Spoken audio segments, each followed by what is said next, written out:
Omulamuzi wa kkooti ya Buganda Road Gladys Kamasanyu ategeezezza ng'omupoliisi eyali akulira poliisi ya Old Kampala Joram Mwesige ng'ennaku z'omwezi 12 omwezi ogwa January mu mwaka gwa 2014 ng'asinziira ku bbaala ya Florina ku luguudo lwa Namirembe yadda ku munnamawulire Andrew Lwanga n'akubanga ekyokuttale musajja wattu bwe yali ali ku mulimu gwe ogw'okukwata amawulire g'abavubuka abaali beekalakaasa nga wano waasinzidde n'ategeeza nti ono alina okwewozaako.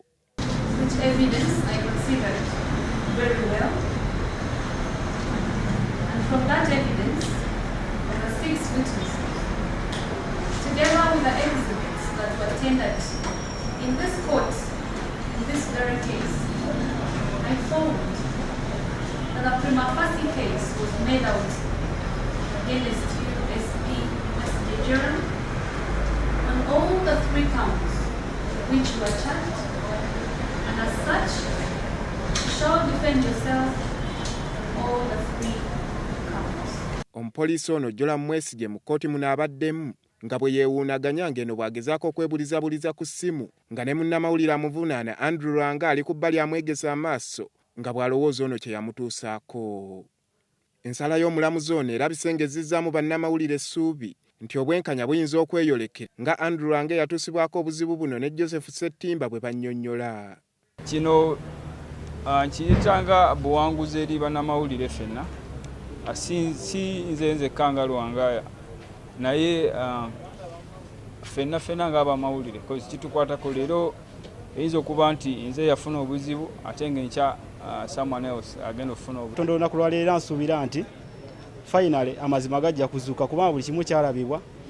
Nkubiriza abantu bonna abali eyo mu offices abatudde abalowooza mu tetulina kye tuli mbasaba batandika otussaamu ekitiibwa kubanga n'abantu betuweereza batwesiga era ebintu bye tukola biri professional. Ate yatakabanira eddembe lya bannamawulire Robert Sempala ng'ayita mu kibiina kya Human Rights Network for Journalists ategeezezza nga buno bwe buli obuwanguzi obw'amaanyi bwe batuuseeko nga bo bannamawulire.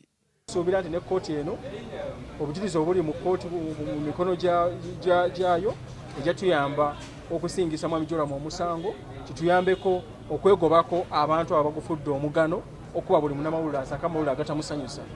Ate kino si kya Mwami Andrew Lwanga leero naye kyaffe ffenna abamawulire abayisibwa mu mbeera embi okutulemesa omulimu gwaffe. Era tumanyi nti abamawulire bangi basanyukidde nnyo embeera eno n'abantu bangi kuba kkooti obadde ogiranga ekubako kitegeeza nti abantu abatali bannamawulire bangi bakosebwa abaganyirwa mulimu guno gw'amawulire. Andrew ategeezezza nti alina essuubi nti omwaka ogujja waakuddamu okukakkalabya emirimu gye nga munnamawulire olw'embeera egenda erongooka oluvannyuma lw'okulongoosebwa entakera.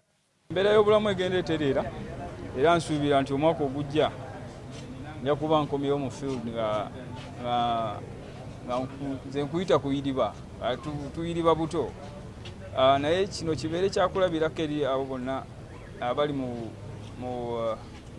bifo bya authority naddala ng'abakulu mu poliisi kuba be tusinga ennyo okukola nabo emirimu egisinga obungi nti bw'oba mu position yo togikozesa ng'ate kyakutulugunya ate munno kozi nze natulugunyizibwa up to now kikyannuma nti olumu kiba kyagala kunkaabyamu naye mba siina nnyo kyamaanyi kyakikolera. Omupoliisi ono Joram Mwesige wakwewozaako mu kkooti y'oku Buganda Road ng'ennaku z'omwezi 7 omwezi ogw'12 omwaka guno ku ebyo bye yatuusa ku munnamawulire ono omuli omwonoonera kamera ye n'okumukuba n'amumenya eggumba nga kaakati baabuwoona atambulira ku miggo.